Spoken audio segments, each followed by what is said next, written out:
वहाँ उसकी मृत्यु निश्चित है, वहाँ उसको कुछ नहीं मिलता, वहाँ से मायूस होकर के वापस आता है। तो कुछ किसानों के बहुत ज़्यादा परिस्थिति खराब होने पर आत्महत्या तक करते हैं। ये पक्का है, इस देश का क्या होगा, कहाँ होगा, ये आप सोच लो। ये नौकरशाही और नेता लोग एक दिन इस देश के लोगों को भूखे मरने पर मजबूर नहीं कर देंगे तो देख लेना आप। क्योंकि दिन प्रतिदिन यही हालत रहा तो किसान टिक नहीं पाएगा, पैदावार नहीं कर पाएगा। ये हकीकत है। किसान एड़ियाँ रगड़ रगड़ के जिंदा रह रहा है। अरे छोटा किसान है, वो अपनी फसल मंडी में ले जा कर के नहीं बेच सकता, क्योंकि वहाँ राक्षस नाम के आढ़ती और सरकारी कर्मचारी बोली लगाने वाले खड़े हैं। वो ऐसे फेंकते हैं अनाज को जैसे गंदगी फेंकते हैं, हाथों में ले लेकर के नालियों में और में। उनकी इतनी बेइज्जती करते हैं जिसकी कोई सीमा नहीं।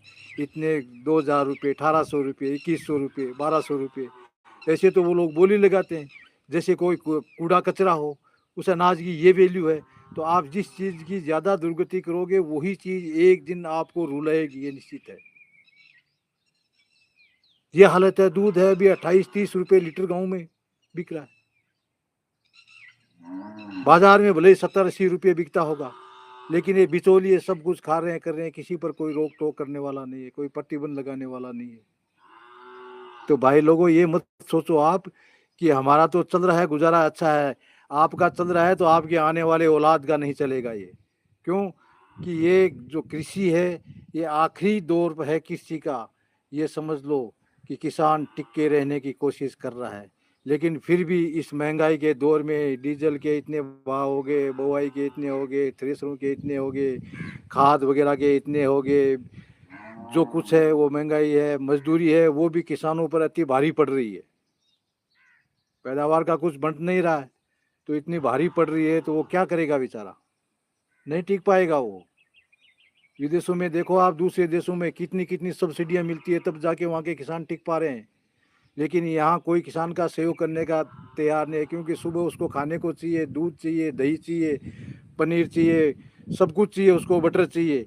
लेकिन जब किसान की बात आती है तो वो मायूस हो जाता है। अरे उसे कम से कम ये तो सोच कि ये आएगा कहाँ से, तो आज तो खा लेगा, कुछ साल के लिए खा लेगा, लेकिन फिर तो मरेगा तू, पक्का है।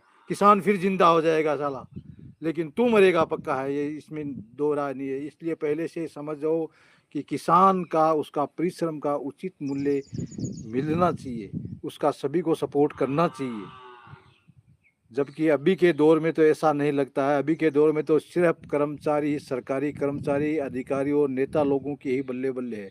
बाकी सब लोगों के, छोटे व्यापारी तो देख लो आप, ये तो सब हैं वैसे। धीरे धीरे 2, 5, 10 साल के अंदर देख लेना इन छोटे व्यापारियों के, ये सब मॉल के नौकर बन जाएंगे। ये किसी का भी आत्मसम्मान नहीं बचेगा इन छोटे व्यापारियों का, तो ये पक्का है। ये सोचते थे हमारा तो चलता रहेगा, नहीं चलेगा भाई। ये लोग ऐसा सिस्टम बैठा के रखे हैं सरकार वालों